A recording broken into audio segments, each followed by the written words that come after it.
أبتزو حزيز بصحو زبلس كل زي وساوسيا ونفسي بهيوت كنبريو عساقا أزيوم كبزحيو زمايات زيكات وإمو وتمايات بحري كتعيو وتوحي زابزاتو زبلا دما كله بهيوت كنا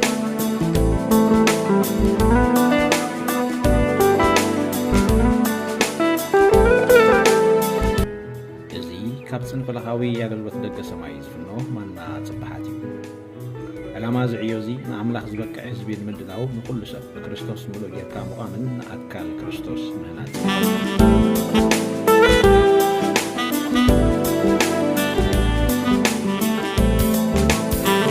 نغتاوي معنا مرقمن بركة كلاي تمرتي بركة مبل 50 حدا كفار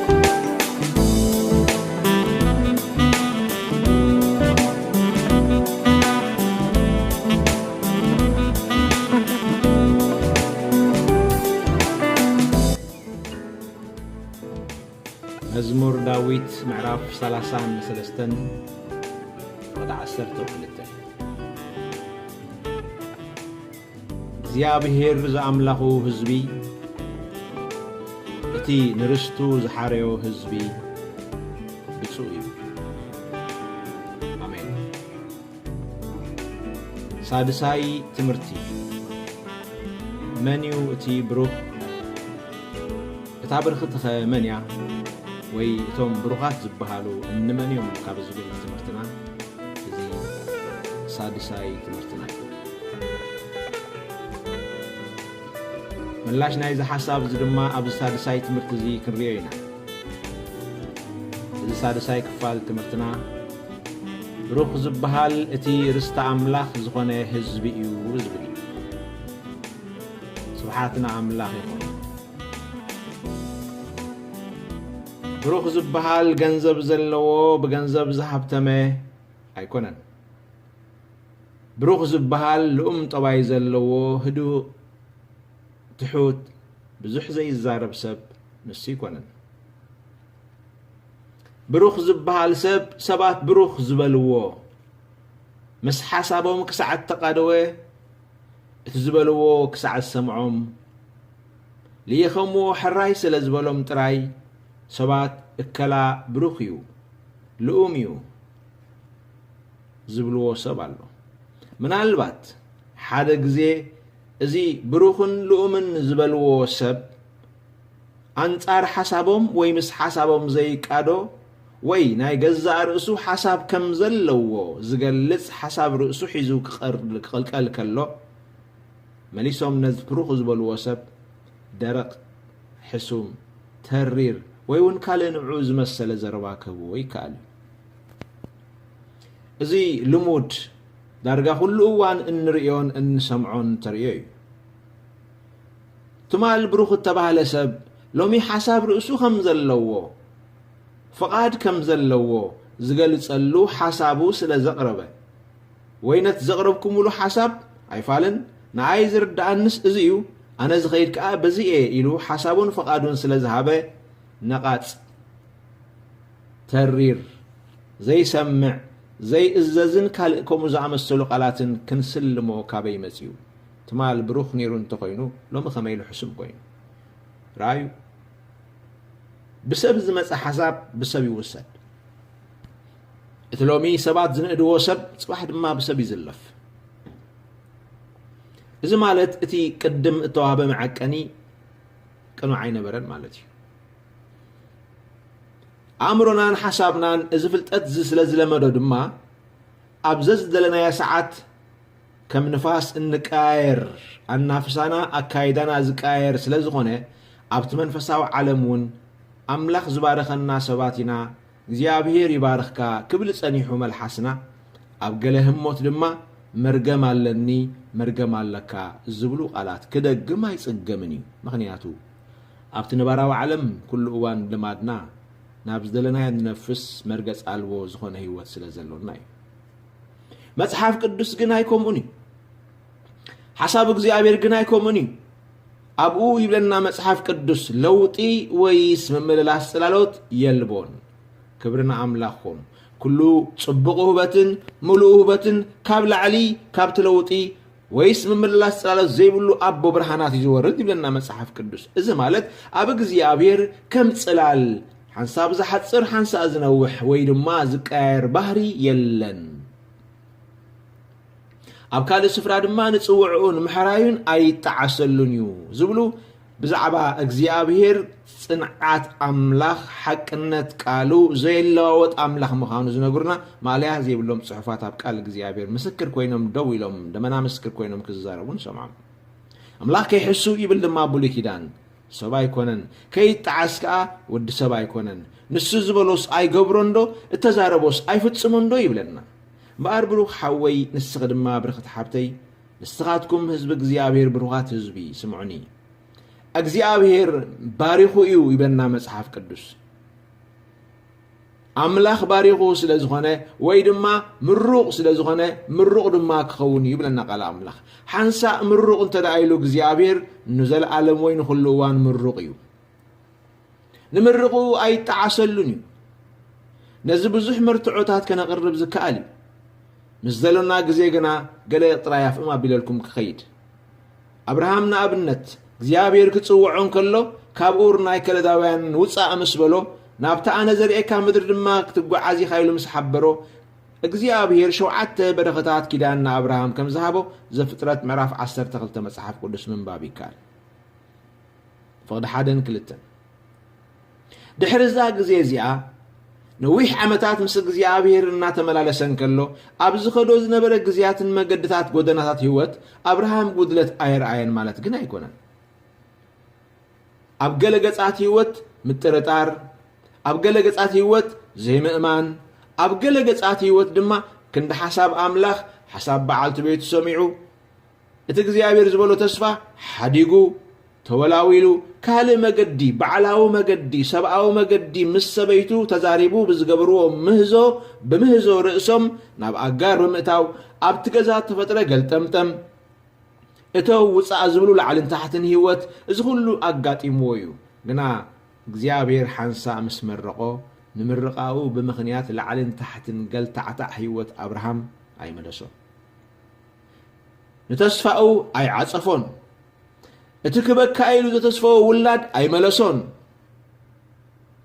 ቢድካ በዓልኻ እስማኤል ወሲድካ ኢኻ ይኣኽለካ ብውብልካ ኸይድ ክርኤካ ኢሉ እግዚአብሔር ንይስሐቅ ካብ መሃብ ኣይተዓንቀፈን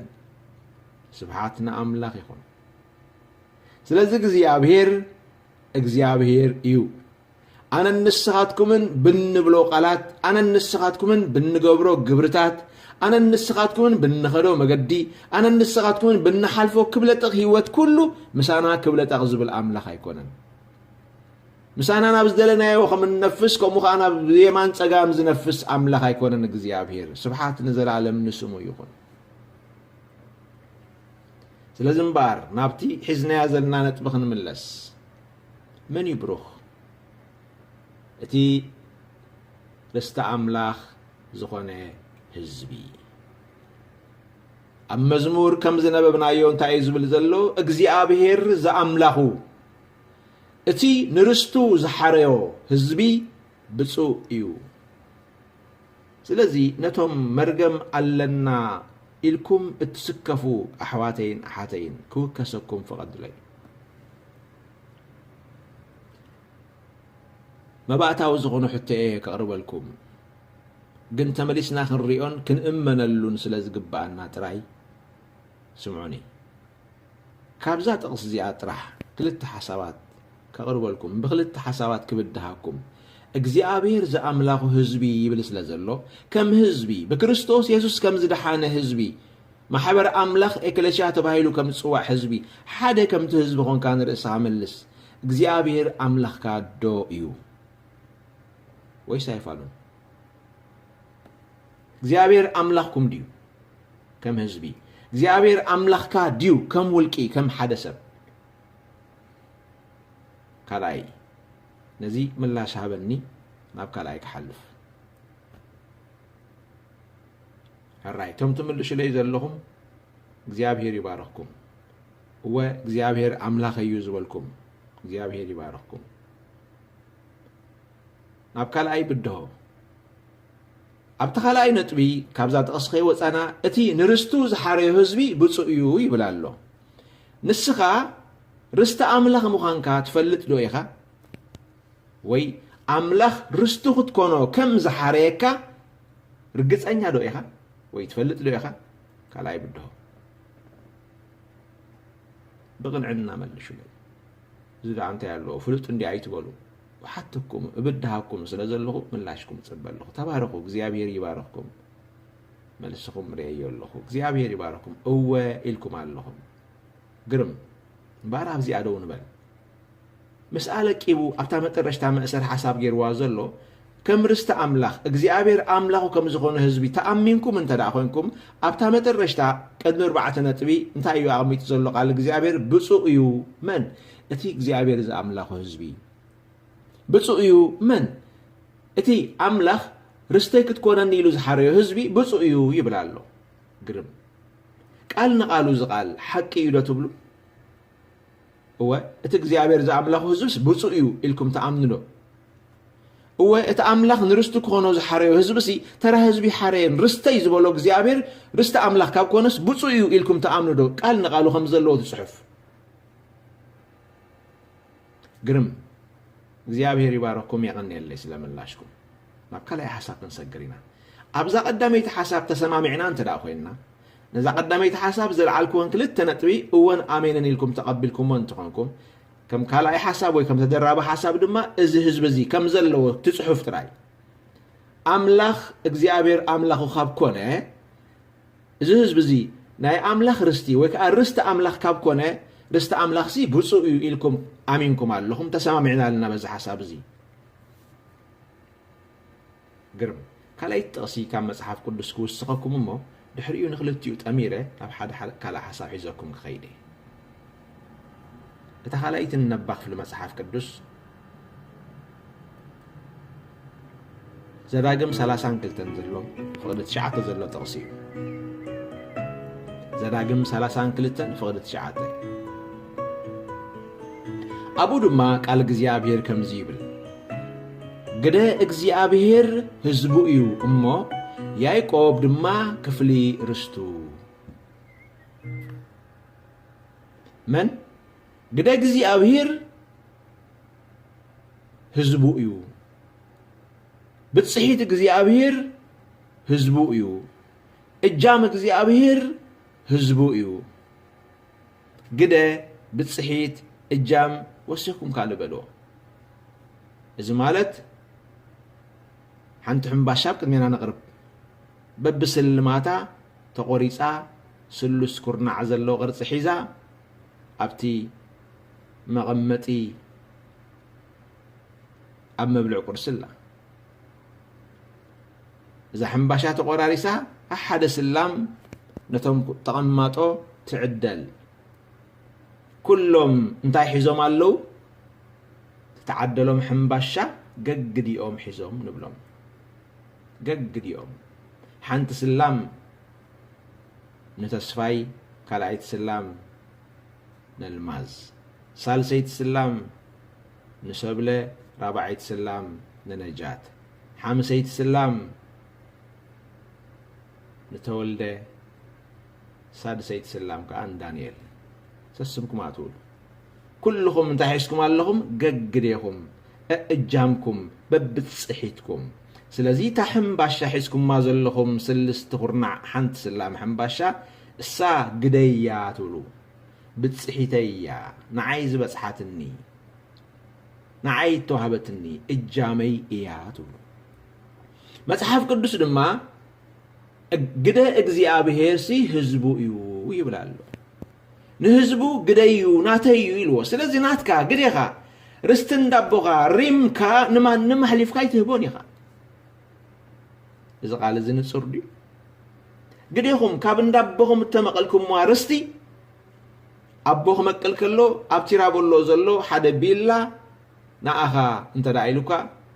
ኣብ ማይ ተመናይ ዘሎ ሓደ ሰርቪስ ገዛ ከዓ ንኣኺ እንተዳኢሉ ምስ ማኪናኡ ኣብ ጎዳይፍ ዘሎ ሕርሻን ዓባይ ናይ ጽዕነት ማኪናን ድማ ንኣኻ እንተዳኢሉ ኩልኹም ገገዲኹም ወሲድኩም ኣለኹ ስለዚህ እታ ግደይኹም እዚኣ ግደያ እዚኣ ርስተያ ትብልዋ ብጽሒተያ እጃመያ ትብልዋ እግዚአብሔር ብጽሒተይ ዝብሎኻ ኣለዎ ዝገርም እዩ ሰብይ ብጽሒት ያለው ንኽብል ዝግብኦ ነይሩ ግን ኣብዚ ነገር ተገልቢጡ እግዚአብሔር ሲ ብጽሒት ኣለዎ ሃሌሉያ እቲ ሰማይ ምድርን ዝገበረ እግዚአብሔር እቲ ሁሉ ዝኽእል ኣምላኽ እቲ ዓብይን ስልጡንን ኣምላኽ ሲ ተመቓሊ ብጽሒት ኮይኑስ ብጽሒተይ ዝብሎ ግደለዎ ብጽሒተይ ዝብሎ ርስተይ ዝብሎ እጃመይ ዝብሎ ኣለዎ ህዝቢ ኣለዎ ሓደ ህዝቢ ኣብ መሬት ሃሌሉያ ኩሎም ኣይኮኑን ኣብ ምድሪ ዘለዉ ብጽሒቱ እግዚአብሔር ግን ናተዩ ዝብሎ ምቅሊተይ ዝብሎ እጃመይ ዝብሎ ብጽሒተይ ዝብሎ ግን ኣብ ማእከል ምድሪ ካብ ዘለዉ ደቂ ሰብ ሓደ ህዝቢ ኣለዎ ሃሌሉያ እዚ ህዝቢ እዚ ንስኻ ኢኻ እዚ ህዝቢ እዚ ህዝቢ እግዚአብሔር እዩ ሃሌሉያ ሃሌሉያ ስብሓት ንኣምላኽ ይኹን ግደ እግዚአብሔር ህዝቡ እዩ ብስሙ እተሰመየ ህዝቢ ንሱ እዩ ትግደ እግዚአብሔር وحزب እግዚአብሔር እዚ بسم እግዚአብሔር ተሰመየ ኣምላኽ ስሙ ዘቐመጠሉን ዘንበረሉን ህዝቢ ናተይ ዝብሎ ህዝቢ ንስኻ ኢኻ ኣብ ግብረ ሐዋርያት ታሻዓይ ምዕራፍ ሰጓግ ማሕበር ዝነበረ ኣብ ማእከል ወለድኡ ኣብቲ ዘመነቲ ኣብታ ከተማን ኣብታ ሃገርን ንብዙሓት ኣሰካፊ ዝነበረ ብብዙሓት ዝፍራሕ ሃዳናይ ሰብ ዝነበረ ሳውል ዝበሃል ሰብኣይ ፍቃድ ካብ ሊቃውንቲ ካህናት ሒዙ ንደቀ መዛሙርቲ ክሃድን ኣብ ፈረስ ተወጢሑ እናጋለበ እናኸደን ከሎ ብመዓልቲ ቀትሪ ብፀሓይ ካብ ፀሓይ ዝደምቕ ብርሃን ኣብ ማእከል ከተማ ኣብ ማእከል መገዲ ከተሮ ማእከል መገዲ ምስ ከተሮ ድማ ናቱ ክገብሮ ብፅሒቱ ክገብሮ ወረሶ ሃሌሉያ ካብቶም መኻይዱ ንበይኑ ፈልዩ ቶም መኻይዱ ምስኡ ዝነበሩ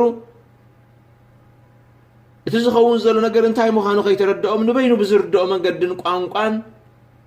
ኣብ ማእከል ብርቱዕ ፀሓይ ካብኡ ፀሓይ ዝደምቕ ብርሃን ብርቱዕ ብርሃን ገይሩ እግዚአብሔር ከቲርዎ ናብ ከተማ እቶ ኢልዎ ኣብ ከተማ ምስ ኣተዎ ድማ ዝጽልየሉን ኣብ መንገዲ ኣምላኽ ዝመርሖ ሃናንያ ዝበሃል ወዲ መዝሙር ልዩ ኩሉ እቲ ነገር ንምሕፃር ኣብ መወዳእታ ብዛዕባ እንታይ ከም ዝበለ ትፈልጡ ዲኹም እዚ ሰብኣይ እዚ ኢልዎን ሃናንያ ንስመይ ክፀውር ሃሌሉያ እዚኣ እታ ነጥብክበኩም ደልየ ስሙ ኣብ ልዕሊኡ ኣንቢሩ ድሕር ደጊም ካብዛ መዓልቲ እዚኣ ካብዞም ምስኡ ዝኸዱ ዘለዉ ካብዞም ምስኡ ዝመላለሱ ዘለዉ ካብዞም ዓጂቦሞ ዝኸዱ ዘለዉ ሰባት ፈልየ ንኣይ ክኾነኒ ስመይ ክፀውር ስመይ ኣብኡ ከም ከንብር ግደይን ርስተይን ክኾነኒ ሓርየዮ ኣለኹ ኢሉ ብዙሓት ሰብ ፍራስ ምስኡ ነይሮም እዮም ካብ ሓደ በዓል ስልጣን ሰብ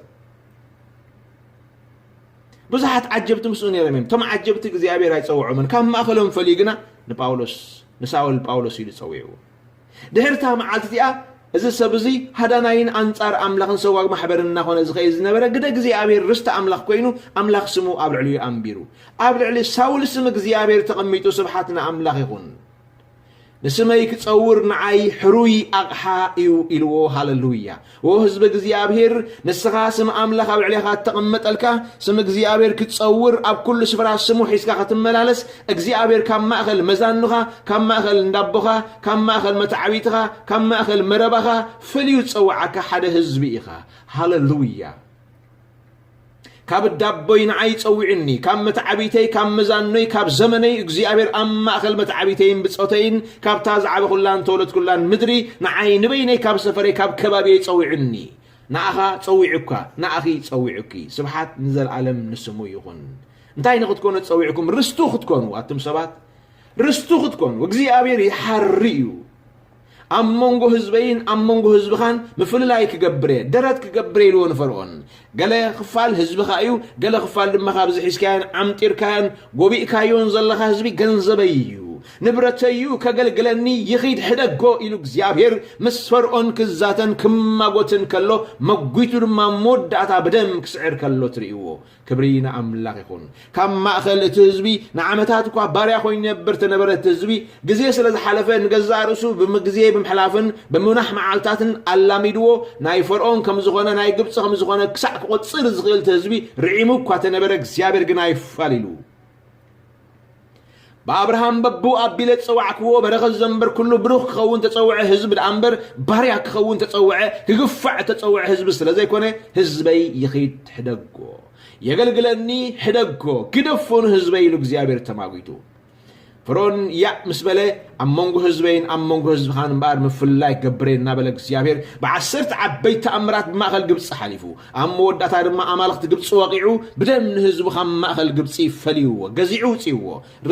رستيو نمانم أحليفه أيهبني لغزيابير هاللويا سلا رستو زماغوت غزيابير مغويتو زرت أملاخ سمون زلعالم يبارخ لمون نفس غاز دليوا بزحات يوم لمون سنت كاس دليو بزحات يوم علم دليكا شيطان دليكا سغاي دليكا حطيات دليكا موتي دليكا غاننتي دليوخا كلهم ناتهم قبرخا زمن يوخان دليوخان سبات يوم وينما فترات يوم غن ابدا نسخانا اغزيابير يخا نسخانا اغزيابير يخا مرقم اللكان نابل تحت مرقم قوارتكان قوتكان زقادل كل صلاي لو من اقول له نسخانا اغزيابير يخا ابدا بعل مرقم زي كون كاس بروخ حزبي يخا شحاب قبص انت هلخا باريا انت كونكا غنا باريا تكون زي تفطركا چوا يخا ناي املاخ زغونه حزبي طريت املاخ زغونه رست املاخ زغونه حزبي مخان كالو موجن زاربنا له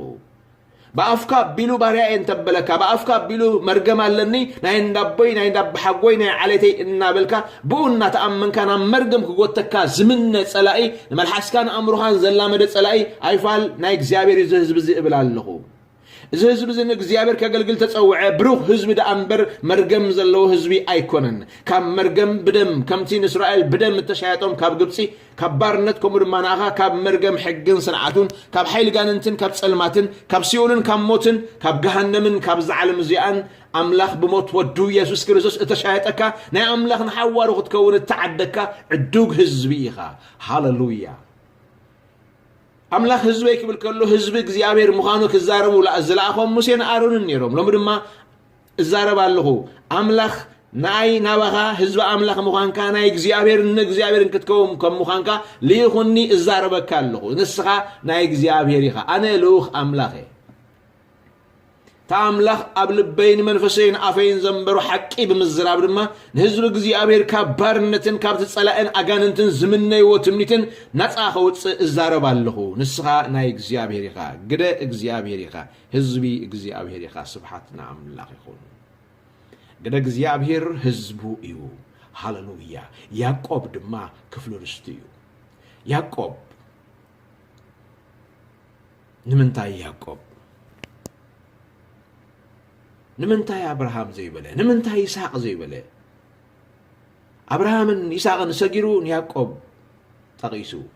هو يعقوب أبرخالوز ودق يعقوب بالحريو سيف زهادنو يعقوب بقدميو أراويت أنقوي زبلو قرقر أراويت ببعينتهم أراويت زغترو يعقوب أبيت سلاز ودق يعقوب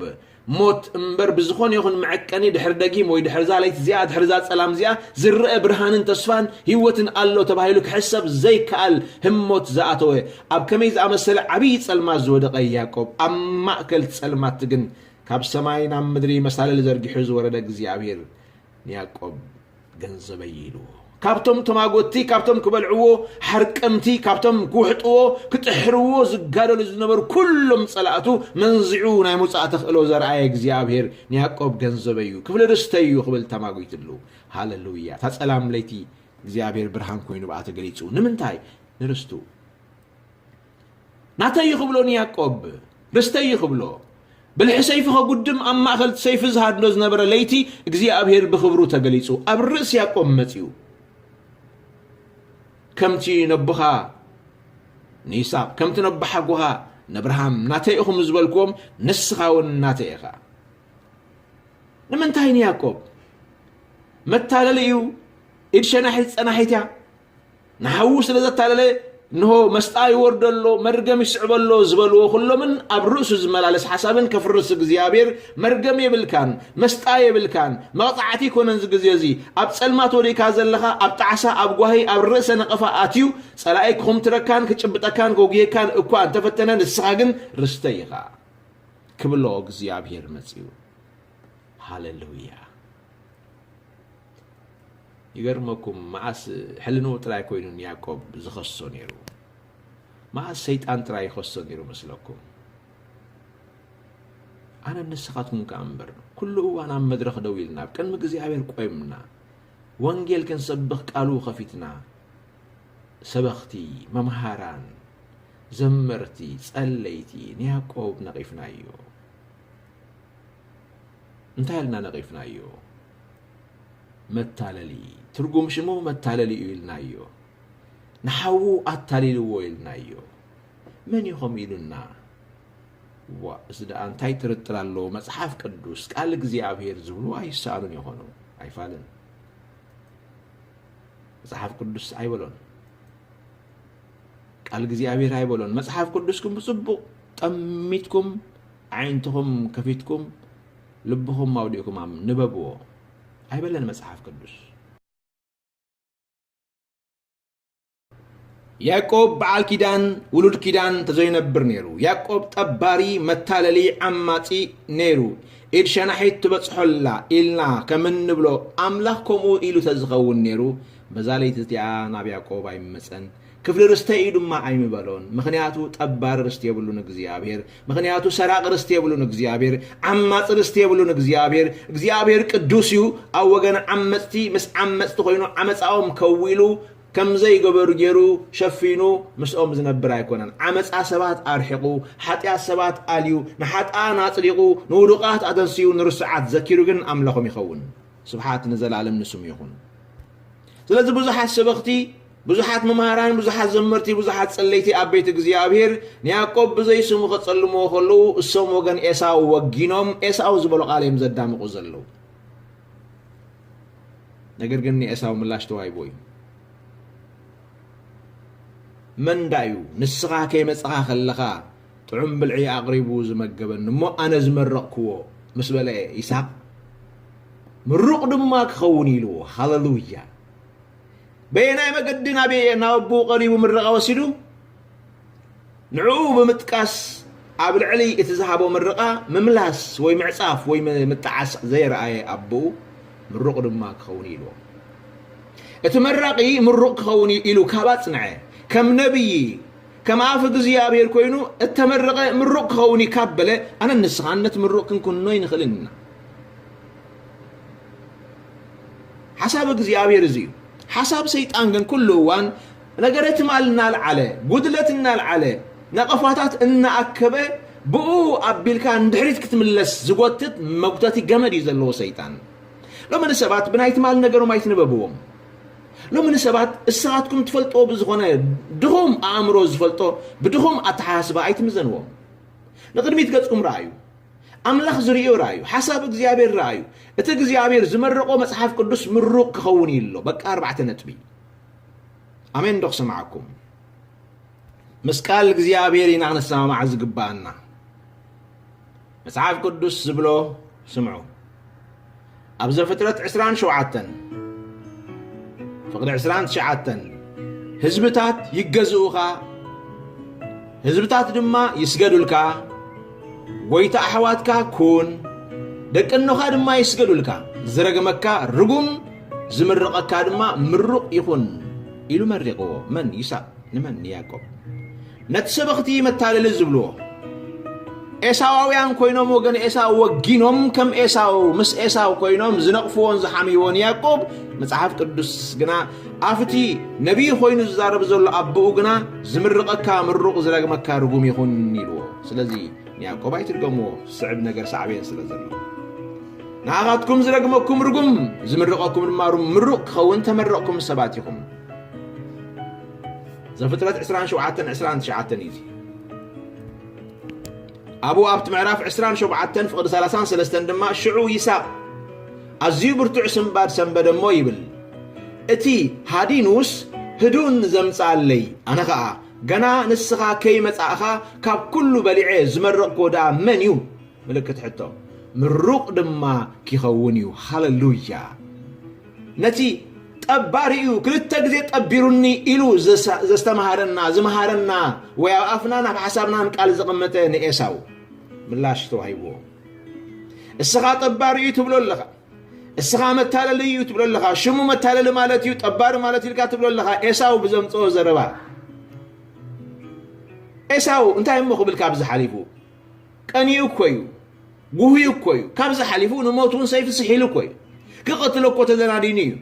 سلة تمرقة بمرقها مغنيات صلوها بمغنيات مرقها كقتلوها زدنادون سبات لو مي بزوح نقدر تتزاربوا انتا يقرم كم مزرابكو مقتال مدندان يعبي نمقتال زي حانقه بزعبا يعقوب حماق الزارب قليل نقري يخون دامبر بزعباتي مرق مرقم يزاربو بزعباتي مرق مرقم أبو خالك كاي بولو مرقم أدي خالك كاي بولوها مرقم ولد لك كاي بولوها جنريشنال كرس على كم مخصب لك بولوها أيفال عملاخ بكريستوس يسوس زمرقو مرق إيو هاللويا عملاخ بكريستوس يسوس أب سمايات زبارخنا بروخ يكون تبعي صحيف اللمو إتا أب سمايات بكريستوس يسوس زبارخنا زيابير بروخيو نحنا أب سمايات بكريستوس تبارخنا سباس لزغنا بروخاتنا كابتي زمتسة مرقم أيوننانيو نحنا ناي أملاخنا سبحاتنا أملاخيخو نسخانا يكزيابيريخا نسخانا أملاخيخا سلزي مرقم دحريت قوتيتو خوص دكا أيكيلنيو كم إيساو زعمسلو إيساواويان بزعبخا مرقم تتزاربو بزعبخا دما متالليخا تباريخا انتايدو ميدو هبس قدس انتبلو زتبهالي يبهال نسخاقنا بكريستوس التمرقا مروق إخا حنسا مريقو يأيريا إيساق مرق دما كخونيو بكا كساسي يمصا اساو سريقيو اتاليليو طبيريو انا اساو نسيكونن كمزن كمتن يبل بكا تمرقا خبا في ساق وصيو ايتملسن سمعنا حوي حبتي دما نسخي كاب اف اساق زوصا قال حقي زي ملس زي عصف كاب كونه كاب اف እግዚአብሔር زوصا قال دامن يملسو يسحق كو خطعس زي كل امورن صنعن كوينو بقالو دو كابله እግዚአብሔር አምላክ ግን ብዝበሎ ዘይ ጣዓስ አምላክ ከይሕሱ ሰብ አይኮነን ከይጣዓስ ከአ ወድ ሰብ አይኮነን ንሱ ዝበሎስ አይገብሮንዶ ንሱ ተዛረቦስ አይፍጽሞንዶ ይብል ቃል እግዚአብሔር ዝበሎ ዝገብር ተዛረቦ ዝፍጽም አምላክ ስለዚ ንስኻ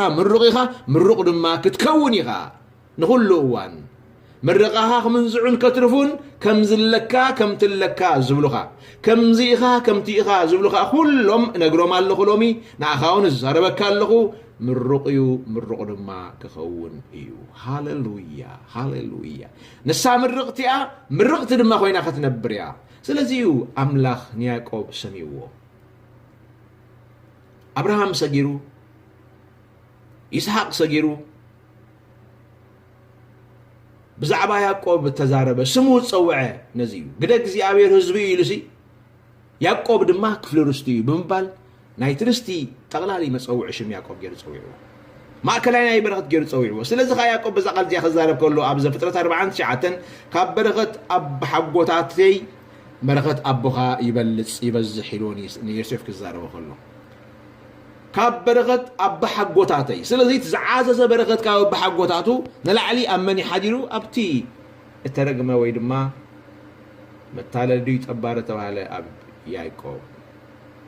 ክብርና ኣምላኽ ይኹን ኢየሱስ ክርስቶስ ጎይታ እዩ ስለዚ እምበኣር ግደ እግዚአብሔር ህዝቡ እዩ ያዕቆብ ድማ ክፍል ርስቲ እዩ ኣብዚያ ደው ኢለ ሕጂ ክልተ ብድሆ ክነግረኩም እዛ ቃል እዚኣ ቃል ንቃላ ሰሚዕኩም ኣለኹም ናብ ርእስና ንምለሳ ግደ እግዚአብሔር ህዝቡ ይኻበለ ማሕበር ኢየሱስ ክርስቶስ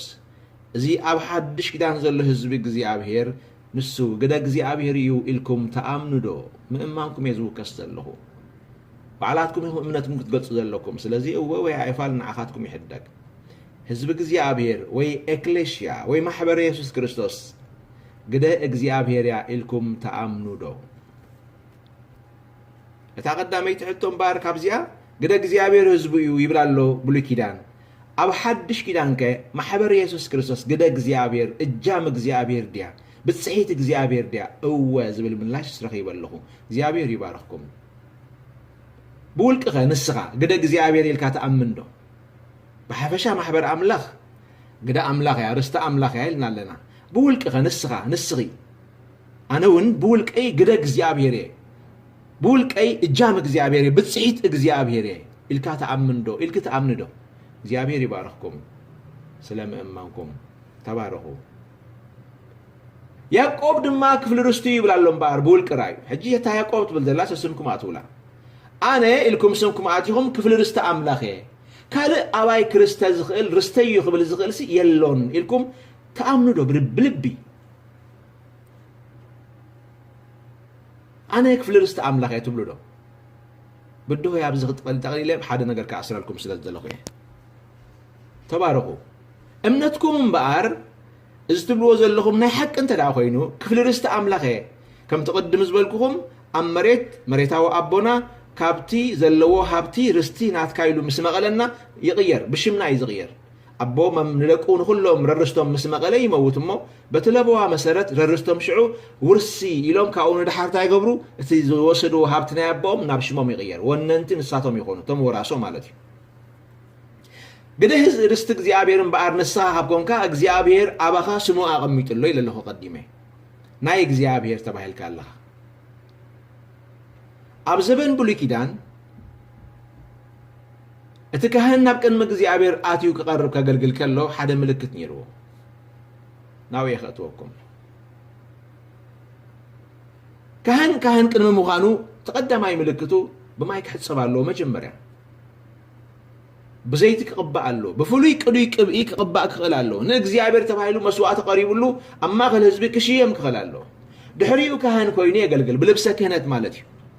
ምስናይ ዝኩሉ መስርዓት ኩሉ ምስተሓለወ ኣብ መወዳእታ ኣብቲ ኣብ ገንበሩ ዘሎ መጠምጠምያ ብሰማያዊ ፍሕሶ ተኣስረ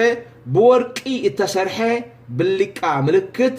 ሓደ ኣብ ግንባሩ ዝቕመጥ ጽሑፍ ኣሎ እሱ ድማ እንታይ ዝብል ጽሑፍ መስለኩም ንእግዚኣብሔር ዝተቐደሰ እዛ ጽሕፍቲ እዚኣ ንኻህን ጥራሕ ትፍቀድ ኣብታ መጠምጠምያ ኣብ ማእኸል ገንበሩ ድማ የቕምጣ እሞ ኣብ ቅድሚ ኣምላኽን ኣብ መንፈሳዊ ዓለም ድማ ኣብ ሰይጣንን ኣጋንንትን ኣብ ኩሉ መንፈሳዊ ዓለም ግህድቲ ኮይና ወርቃዊት ጽሕፍቲ ትርአ እንታይ ትብል ንእግዚኣብሔር ዝተቐደሰ ሆሊነስ ቱ ጋድ ትብል እግዚአብሔር ሽሙ ንዘላለም ተመስገን ይሁን እቲ ካህን እምበኣር ካህን ኮይኑ ብማይ ተሓፂቡ ኣካላቱ ተቀዲሱ ብዘይትን ቅሪቅብን ድማ ተቀቢኡ ብጥዑም ጨና ተለኺዩ ክዳውንቲ ልብሰ ክህነት ድማ ቀይሩ መጠምጠምያ ገይሩ ኣብ ቅድሚ ኣምላኽን ኣብ ቅድሚ እቲ ንዑ ዝሸሞ ዘሎ ሙሴ ባርያ እግዚአብሔርን ሕግን ምስ ቆመ ሕጊ ይሸሞ እንታይ ኢሉ ይሸሞ እዚ ንእግዚአብሔር ዝተፈልየ እዚ ንእግዚአብሔር ዝተቀደሰ ናይ እግዚአብሔር ዝኾነ ርስተ ኣምላኽ ዝኾነ ኢሉ ይሓርዮ ቅድም ቀዳድም እግዚአብሔር ነዚ ነገር ዝክገብር ከሎ እንታይ ከም ዝገበረ ክነግረኩም መጽሓፍ ቅዱስ ዝብሎ ማለት እዩ ካብ 12 ነገድ እስራኤል ሓደ ነገድ ሓርዩ እግዚአብሔር ዝተሓርየ ነገድ ድማ ነገድ ሌዊ ንእግዚአብሔር ጥራይ ክኸውን ካልኦት ኩሎም ዋኒኖም ክገብሩ ከለዉ ንሱ ግን ንእግዚአብሔር ከገልግል ኣብ ቤት እግዚአብሔር ሕዱር ክኸውን ሌዊ ሓርይዎ ካብ ቤት ሌዊ ድማ ኣሮን ካህን ክኸውን ሓርይዎ ናይ መጀመርያ ካህን ኣሮን እዩ ድሕሪ ኣሮን ሊቀ ካህናት ኮይኑ ምስተሓርየ እንታይ ይወልድ መስለኩም ኣሮን ዘዝወለዶም ደቂ ተባዕትዮ ብምልኦም ካህናት ይኾኑ ስለምንታይ ካህናት ይኾኑ ኣሮን ንመጀመርያ ክህነት ክጽዋዕ ከሎ ክሕፀብን ክልከን ሓድሽ ክዳን ድማ ክኽደንን ልብሰ ክህነት ለቢሱ ንእግዚአብሔር ተቀደሰ ተባሂሉ ክፍለ እግዚአብሔር መጀመርያ ፈልይዎ ድሓር ኣሮን እንተወለደ ቀጥታ እንታይ ይኾኑ ደቁ መስለኩም ካህናት ይኾኑ ምክንያቱ ሊቀ ካህናት ዝወልዶም ካህናት ጥራይ እዮም ሃሌሉያ ሓንሳን እግዚአብሔር ክኸውን ተቀዲሱ ስለዝኾነ ዘርኡ ቅዱስ እናኾነ ካህናት እናወለደ ዝገርም ካህናት ለዝተወልደ ወድ ኣሮን ካህን እናኾነ በቃ ካብ ካልእ ኩርናዕ ዝመፀ ካህን የለን እቲ ሱር ናይ ካህናት ሊቀ ካህን ኮይኑ መጀመርያ ተሾመ ካብ ቤት ሌዊ ተሓርየ ንክህነት ተመርፀ ኣሮን ስለዝነበረ ኣሮን ሊቀ ካህናት ኮይኑ ምስተቀብአ ኣብ ልዕሊ ኣሮን ዝፈሰሰ ዘይቲ ሃሌሉያ ንኣሮን ዝሓፀበ ጽሩይ ማይ ሃሌሉያ ኣብ ዝባን ኣሮን ተደረበ ልብሰ ክህነት ሃሌሉያ ኣብ ግንባሩ ድማ ተቐመጠ ንእግዚአብሔር ተቀደሰ ዝብል ብሊቃ ወርቃዊ ጽሑፍ ኣብ ኩሎም ዘርኡ ካህናት ኮይኖም ብሊቃ ወርቂ ዝቕመጠሎም ጽሩይ ክዳን ክህነት ዝኽደኑ ንእግዚአብሔር እተፈልዩ ዘርኢ ኮይኖም ምክንያቱ ንርስቲ ኣምላኽ ተሓርየ ስለዝኾነ ሃሌሉያ ሃሌሉያ ኢየሱስ ክርስቶስ ብሩኽ እዩ ልክዕ እዚ ቃል እዚ ከም ዘለዎ ናብ ሓድሽ ኪዳን ሒዝና እንተ መፂና ዕብራውያን ክንከይድ ከለና ሊቀ ካህናት ኮይኑ ካብቲ ኣሮን ዝመፀሉ ዘርኢ ዘይኮነስ ካልእ ከዓ ሓርዩ እግዚአብሔር ሃሌሉያ ኣቀዲመታ ኢለኩም ኣሮን ዝመፀሉ ዘርኢ ሌዊ ዝበሃል ዘርኢ እዩ ነይሩ ካብ ዓሌት ያዕቆብ ካብ ደቂ ያዕቆብ ካብቲ ርስተይ ዝበሎ ያዕቆብ ካዊ ኣውፅዎም እግዚአብሔር ክልቲኦም ሕጂ ዛረበኩም ካህናት ማለት እዩ ቀዳማይ ካህን ኣሮን እዩ ካልኣይ ካህን ከዓ ኢየሱስ ክርስቶስ እዩ ክልቲኦም እዞም ካህናት ኢሉ ዝሓርዮም ኣምላኽ ካብ ቤት ያዕቆብ ይምፅዎም ቀዳማይ ወዲ ያዕቆብ ሮቤል ይበሃል ካልኣይ ወዲ ያዕቆብ ስምዖን ይበሃል ሳልሳይ ወዲ ያዕቆብ ሌዊ ራብዓይ ድማ ይሁዳ ይበሃሉ ስለዚ ሳልሳይን ራብዓይን መትሎ ኮይኖም ተወሊዶም ዘሎ ክልቲኦም ኣብ ክልተ ዘመን ካህናት ክኾኑ ሓሪዎም ኣብ ተቀዳማይ ዘመን ከም ኣወላልዶኦም ሳልሳይ መትሎ ዝኾነ ሌዊ ካህን ክኸውን ቤት ሌዊ ተሓርዩ ቤት ሌዊ ክህነት ክትፈሪ ታሳልሰይቲ ዘርኢ ወይ መትሎ ቤት ሌዊ ሓደ ኣሮን ዝበሃል ሊቀ ካህን ኣፍርያ እዚኣ ካህን ቤት ክህነት እዚኣ ድማ ንብሉይ ኪዳን ተገልግል ኮይና ሳልሳይ መትሎ ቤት ያዕቆብ ቀዳማይ ዘመን ብሉይ ኪዳን ካህን ካብኡ ኣውፅዩ ኣብቲ ራብዓይ ምስ መፀ ከዓ ነቲ ራብዓይ ኣብቲ ቀዳማይ ዘመን ዘይነበረ ካህን ካልኣይ ዘመን ኣብ ሓድሽ ዘመን ሓድሽ ሊቀ ካህን ክሸይም እግዚአብሔር ብሰብ ዘይተሓርየ ብኣምላኽ እተሓርየ ካብ ተቀዳማይ ኪዳን ዝሓይሽ ኪዳን ብምምፃእ ነቲ ቀዳማይ ኪዳን ከም ዘእርጎ ካብ ተቀዳማይ ካህን ደም ሒዙ ዝቐርብ ዝነበረ ደም ኣረውሕ ሒዙ ዝቐርብ ዝነበረ ኣብ ዓመት ሓንሳኣና መቕደስ ዝኣት ዝነበረ ረዓራዕ እናበለ ዘገልግል ዝነበረ ካህንን ዘመነ ክህነትን ወዲኡ ሓድሽ ናይ ሓድሽ ኪዳን ካህን ደም ገዛእ ርእሱ ሒዙ ዝቐርብ ሃሌሉያ ሓንሳኣን ሓዋሩ ትኸውን መስዋዕቲ ዘቕርብ ንርእሱ ዝኾኑ ካህናት ድማ ዝወልድን ዝቕድስን ሓደ ሊቀ ካህን ኣብ ሓድሽ ኪዳን ካብ ተራብዓይ መትሎ ካብ ቤት ይሁዳ ንሱ ድማ ኢየሱስ ክርስቶስ ፀዊዑ ኣምፂኡ ሃሌሉያ መድሓኒ ኢየሱስ ክርስቶስ ከምቲ ኣሮን ካህን ኮይኑ ስለተሸመ ሊቀ ካህናት ኮይኑ ስለተሸመ ካህናት ዝወልድ ዝነበረ መድሓኒ ኢየሱስ ክርስቶስ ድማ ማእከላይ ሓድሽ ኪዳን ሊቀ ካህናት ሓድሽ ኪዳን ኮይኑ ተሸይሙ በኣምላኽ ሃሌሉያ ድሓር ንዓይ ወሊዱኒ ብፃዕሪ ሞት መስቀል ንዓኸ ወሊዱኪ ብፃዕሪ ሞት መስቀል ንዓኻ ወሊዱካ ብፃዕሪ ሞት መስቀል መምስ ተወለድና ናበይ ኣቲና ካህናትና ምዃን ርእስና ካህናት ኮይንና ረኺብና እያ ካህን ንክንከውን ዘቕረብናዮ ዝኾነ ይኹን ቅደም ተኸተልን ፕሮቶኮልን የብልናን ኣይነበረናን ካህን ክንከውን ግና ኣብ ቤት ክህነት ተወሊድና ኣብቲ ሓላፊ ክህነት ድዩ ኣይፋሉን ኣብቲ ዘይሓልፍ ክህነት ኣብቲ ምድራዊ ኣገልግሎት ክህነት ዘገልግል ድዩ ኣይፋሉን ኣብታ ሰማያዊት ቤት መቕደስ ዘገልግሉ ካህናት ንሓዋሩ ብዝኸውን መስዋዕቲ ብዘቕረበት ቤት ክህነት ኢየሱስ ክርስቶስ ሃሌሉያ ሃሌሉያ እሱ ሊቀ ካህናት ኮይኑ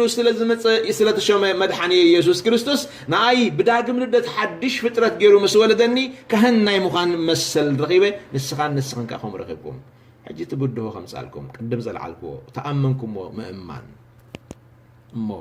ርስቲ ኣምላኽ እንትኾንካ ካህን ኣምላኽ ክትከውን ተሓሪኻ እንትኾንካ መርገም ዘለዎ ካህን ኣብ ብሉይ ኪዳን ርኢኻ ትፈልጥ ዶ ብሉይ ኪዳን በተቀዳማይ ክህነት ክንጅምር ካብ ቤት ሌዊ ዝመፀ ቤት ክህነት ካብ ቤት ኣሮን ዝመፀ ቤት ክህነት ካህን መርገም ዘለዎ ንርእሱ ተጠዊሉ ኣብ ቅድስቲ ኣትዩ ኣብ ቅድስተ ቅዱሳን ኣትዩ ንኣምላኽ ከምልኽ ንህዝቢ ክምርቕን ክባርኽን ይኽእል ዶ እዩ ብኽብረትኩም መልሹ ለይ ብሩኻት ዋላ እኳ ትሕቶ ፍኹስ ዝበለ ቅልል ዝበለ ንጹርን ብርሁን እንተኾነ ግን መልሹ ለይ ምእማንኩም ስለ ዝኾነ እግዚአብሔር ይባርክኩም አይፋል ኣብ ዘመን ብሉይ ኪዳን መታን ርኽሰት ከይህልዎ ነውሪ መታን ከይህልዎ ትኻህን መጀመርያ ተመርሚሩ ተሓፂቡ ተፀሪዩ ተቐቢኡ ተለኽዩ ኣብ ቅድሚ ኣምላኽ ዝቐርብ መድሓኒ ኢየሱስ ክርስቶስ ድማ ካብቲ ኣሮን ተለኽዮ ግዳማዊ ዘይቲ ንላዕሊ ንሱ መሲሕ ኮይኑ ቅቡእ ኮይኑ ናብዛ ምድሪ መፅዩ ሃሌሉያ ኣቦኡ መስኪሩሉ ቅቡእ ምዃኑ እቲ ቅቡእ ቅቡኣት ይወልድ እቲ ቅዱስ ቅዱሳን ይወልድ እቲ ካህናት ይወልድ ሃሌሉያ ተቐዳመይቲ ቤት ክህነት እኳ መርገም ዘለዎ ካህን ካብ ዘይሸመት እቲ ካልኣይቲ ቤት ክህነት ከዓ ካብኣ ዝበለፀት ቤት ክህነት ስለ ዝኾነት መርገም ዘለዎም ካህናት ኣይሸመትን ስለዚ መርገም የብልካን ነውሪ እዩ ንካህናት ትልዑል ንካህናት ትቅዱስ ብደም ናይ መስቀሉ ካህናት ክኾንዎ ዝዓደጎም ብፃዕሪ ሞት መስቀል ዝወለዶም ውሉድ ኣምላኽ ዝኾኑ ሰባት መርገም ኣለኩም ምባል ነውሪ እዩ ኣይበሃልን እዩ ወይ መርገም ኣለኒ ኢልካ ምሕሳብ ነውሪ እዩ ኣይበሃልን እዩ ኣይሕሰብን እዩ ሓሳብ ይትረፍ ቋንቋን ቃልን ኮይኑ ካብ ኣፍና ክወፅእ ሓሳብ ኮይኑ እኳ ኣብ ውሽጥና ክፅፈ ኣይግባእን እዩ ነውሪ እዩ ተቅዱስ ቅዱሳን ይወልድ ተቕቡእ ቅቡኣን ይወልድ ትኻህን ከዓ ሊቀ ካህን ከዓ ካህናት ይወልድ ርጉም ስለ ዘይኮነ ርጉማት ኣይወለደን ፃዕሪ መስቀል መርገም ኣይወለደን ፃዕሪ መስቀል ግን መርገም ኣልዩ ሃሌሉያ ሞት መስቀል መርገማዊ ጊድ እምበር መርገም ኣይተኸለን መርገም ድማ ኣይወለደን ስለዚ ካበይ ምፂኻ ኢኻ مرقم كهيل وكات سكف ويهالو نيلكات الزارب يسوس كريستوس قويتايو زولك مراف عصر شمونته فقد عسرا بيت كانت بوليكيدان زيابير دمان أرون بلو يبرنا أب مدروم رستي أيها اللغة أما أكلون كأ قدي أيها اللغة أما أكل لك إسرائيل قدي خان رستخان أنا إيه هاللويا أملاخ ناتيلو مس حريو أما أكل لك إسرائيل مسفليو جنزبون رست مسقبرون أرون أما أكل أحواتك رست أيها اللغة مريت أو رستي قدي أيها اللغة يلو إيه تايدا أخبر أنا يرستها ليواويان بملوهم እግዚአብሔር ንዑ ከገልግሉ መስሐሪዮም እዛ ቃል ስለ ተዛረቦም ንቤት ሌውን ንቤት ክህነትን ናብሮን ማለት እዩ ዳሕራይ ሙሴ ደቂ እስራኤል ርስቲ ከመቕሎም ድሕሪዩኻ ኢያሱ ከመቕሎም ከሉ ሕጊ ቀሚጡሉ ኸይዱ ኣምላኽ ንኣሮን ኣምላኽ ንሌዊ ኣብ ማእከል ህዝብኻ ርስትኻ ኣነ እየ ከም ዝበሎ ርስቲ ኣብ ማእከል ኣሕዋትካ ኣይሃለኻ ከም ዝበሎ ትፈልጥ ኢኻ ኢልዎ ግርም እሞ ሕጂ ደኣ ዮርዳኖስ ምስ ሰገረት ህዝቢ መመሬቱን ረርስትን ሸንሽኑ ክማቐል ከሎ ኩሎም ኣሕዋቱ ክማቐሉ ከለዉ ኣሮን ደኣ ኣበይ ክነብር እዩ ካህናቶም ንእግዚአብሔር ዘገልግሉ ርስቲ ኣይሃለኻ ካበሎም እግዚአብሔር መርገም ዶ ኣይመስልን ኣብ ማእከል ኣሕዋቱ ርስቲ ዘይብሉ እንተኮይኑ ኣበይ መንበርትን ኣምላኽ ዘገልግል ዘሎ ህዝቢ ቤት ክህነት ኣበዮም ክነብሩ ርስቲ ዘይብሎም እንተኮይኑ መሕደሪኦም እንታይ ክኸውን እዩ ዝብል ጭንቀት ኣይሃለኻ ኣምላኽ ነቶም ዘገልግልዎ ዘይሓስብ ብዛዕባ ባሮቱ ዘይግደስ ብዛዕባ ገንዘቡ ብዛዕባ ጥሪቱ ርስተይ ዝበሎም ርስተይ ኳይልዎም ክነሱሲ ኣብ ማእከል ኣሕዋቶም ርስቲ ዘይብሎም ምሕደር ዘይብሎም ክኾኑ ዝገድፎም ሸለል ዕሽሽ ዝብሎም ኣምላኽ ከይመስለካ ዝሓይሽ ስለ ዝሓስበሎም ትራእዩ እንታይ እቲ ዝሓይሽ ዝገርም ይሰራርሓ እግዚኣብሔር ቅዲ ኣምላኽ ኣካይዳ ኣምላኽ ብኣሰር ዘይርከብ ዝገርም ነገር እዩ እንታይ እቲ ዝገርም ክትነግረና ዶ መኽኣልካ ዝብለኒ ሰብ ተዳሃልዩ እዋ ነገረካ ኢያሱ ቅድም ነብቶም ክልተ ነገደ ፈራቓን ሙሴ መቒልዎም ቅድሚ ሞቱ ማለት እዩ እቶም ተረፉ ነገዳት ድማ ኢያሱ ድሕሪ ምስጋር ዮርዳኖስ መቒልዎም ንሕዋቱ ንኩሎም ከምቲ ዝበሎ ሙሴ ከም ዝበሎ ድማ ሙሴ ከምቲ እግዚኣብሔር ዝበሎ ንኣሮንን ሌዋውያንን ግና ርስቲ ይሃቦምን ምድሪ ዝበሃል ኣብ መሬት ኣይመቐሎምን እዚኣ እያ ትበሃል እተሸንሸነት ምድሪ ኣብ ማእኸል ምድሪ ኣሕዋቶም ኣይተዋሃበቶምን እሞ በይዳ ክነብሩ እሱ እዩ ዝገርም ዝበልኩኹም ዝሓይሽ ዝሓስብ እግዚኣብሔር ምዃኑ ምስ ተወደአ ኢኹም ትፈልጥዎ ሽዑ ከም ክብሎም ከሎ ዋ ኢልካ ኣብ ጭንቀትን ኣብ ብዙሕ ሓሳብን ከእቱ ዝኽእል ሓሳብ ይመስል ነይሩ ይኸውን ግን ከምኡ ይኮነን ኢየሱስ ይመስገን ከምኡ ይኮነን ኩሎም ተመቒሎም ክምቀሉ ከለዉ ረኣዩ ሕጂ ይሁዳ ደቡባዊ መሬት ተመቒሉ እቲ ሓደ ምብራቃዊ መሬት ወሲዱ እቲ ካልእ ሰሜናዊ ምዕራብ ወሲዱ እቲ ካልእ ደቡባዊ ምብራቅ ወሲዱ ከምኡ እናበሉ ንናቶም እታ ምድሪ ሸንሽኖም ተመቒሎማ ብምሎም ሌዊ ተሪፉ ሌዊ ከዓ እግዚኣብሔር ኣነ ርስትኻ እየ ስለ ዝበሎ ስቕ ኢሉ ሕጂ ኣበይ ይሕደር እዩ ትሕቶ ኣብዚ እቲ ዘገርም ሙሴ ንኢያሱ ሓላፍነት ሂቦ ኸይዱ ኢያሱ ከዓ ንኩሎም ደቂ እስራኤል ነቶም ኣብ ኩላ ምድሪ ተዘርጊሖም ዘለዉ ኣብ ወውስን ስፍራ ኣብ ደቡብ ዘሎ ኣብ ደቡብ እናተቐመጠ ኣብ ምብራቕ ዘሎ ኣብ ምብራቕ እናተቐመጠ ብሰሜን ዘሎ ብሰሜን እናተቐመጠ ሓንቲ ቦታ ሒዞም ከለዉ እስራኤል ኣብ ከም ዝተቐሚጣ ከላ ሌዊ ግን ኣብ ብዘላታ ምድሪ ከም ሽንፋዕ ተነፂጉ ኣብ ብዘላታ ምድሪ ርስቱ ኩላታ ምድሪ ኮይና ከመይ ኢሉ ኩልኩም ከካብ ዝሓስኩሞ መሬት ከሸሸንኩም ይቕረታ ሸሸንሽንኩም ከከፊልኩም ገገለ ክፋል ንሌዊ ግደፍሉ ተባሂሉ ንምንታይ ኣብ ማእከሎም ኮይኑ ከገልግሎም ዘለዎ ኣገልጋሊኦም ስለ ዝኾነ ንኩሎም እስራኤላውያን መታን ከገልግል እስራኤላውያን ኣብ ዘለዎ ስፍራ ኩሉ ነይርዎ ስለዚ እስራኤላውያን ኣብ ሓንቲ ስፍራ ክሕዝኡ ከለዉ ኣሕዋቱ ማለት እዮም ኩሎም ቶም ተረፉ ነገዳት ሌዊ ግን ብዘይክል ምኽልካል ኣብ ኩላታ ምድሪ ነይሩ ገለ ክፋል ናይ ሌዊ ኣብዚ ገለ ክፋል ናይ ሌዊ ኣብቲ ከም ዓቀይቶት ሓለውቶም ከም ካህናት ኣገልገልቶም ከም ሓፁር ፅላሎም ክኾንዎም ንሕዋቶም ከም ኣገልገልቲ ኣብ ኩሉ ስፍራ ክነብሩ ገይርዎም ዝዓበየ ግዝኣት ንዖም ተዋሂቡ ስብሓት ንኣምላኽ ሎሚ እግዚኣብሔር ርስትኻ ስለ ዝኾነ ኣሕዋትካ መሬት ዝረኸብዎ ነገር ትስእኒኻ ማለት ዘይኮነስ ሓለፎኦም ብስፍሓት ኣሳፊሕካ ትነብር ከም ሮማዲ ኣሳፊሕካ ትነብር ሰብ ክትከውን እግዚኣብሔር ንዓኻ ሓሪብካ ስብሓት ንኣምላኽ ይኹን ኢየሱስ ክርስቶስ ጎይታ እዩ ክብሪ ንኣምላኽ ይኹን እምበኣር ሓደ ስእሊ ሒዝና ኣለና ሎሚ أبزدو كبلا تمرتي أنا يتودن ز حساب زي شاري شاي مهروك قتصل يا أبز قتصل تمرتي كهن جزي أبيريخا قد جزي أبيريخا رست جزي أبيريخا إلى الله أب رست جزي أبير مرجم يلن رست جزي أبير من رقيو أب قد جزي أبير مرجم يلن قد جزي أبير قدوسيو من رقيو هاللويا أب كهن أملاخ مرجم يلن أب بلي كيدان كونه أب حدش كيدان كهن أملاخ كابليك كهن سلزولد لك كهن يسوع كريستوس مرجم كرحق تجلس بروخ أملاخ دامبر مرجم سلزي بلو كابو حجة تولدكو ولد النتيجة ما كابو سلت تولدكو مرجم يبلين قدوسي قدستي أخي قدوسي نسو بروخ أملاخ ينزل على مسمونه بروخ يكون بروخ أملاخ بروخات تولد يولد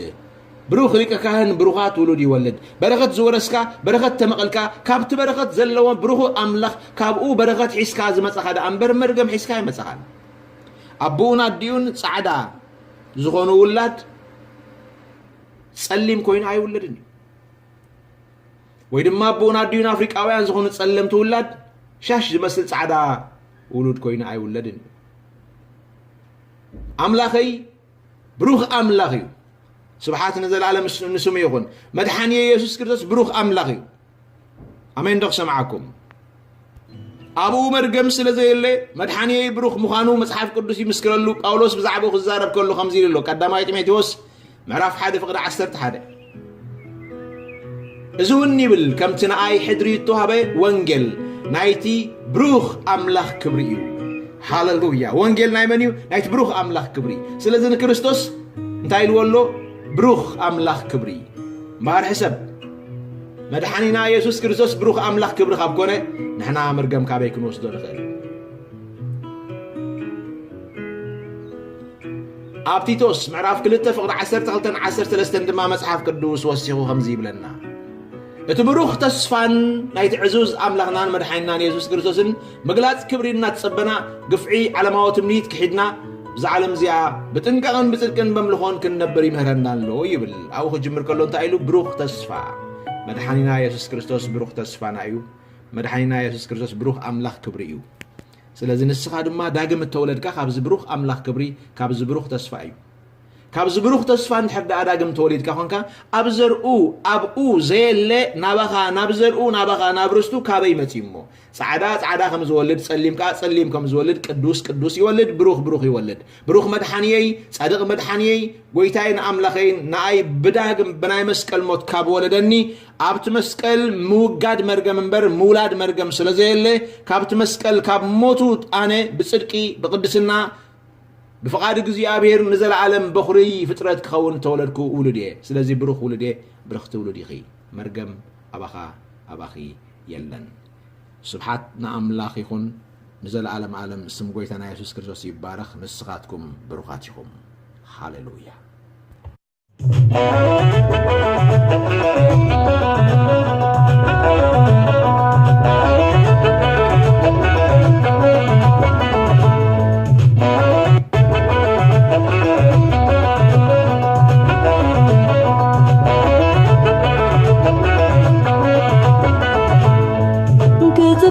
جميل زخلو مسيلوني كله قبرخا أما قدي تري فلا عقمي يقولو ما استنقرها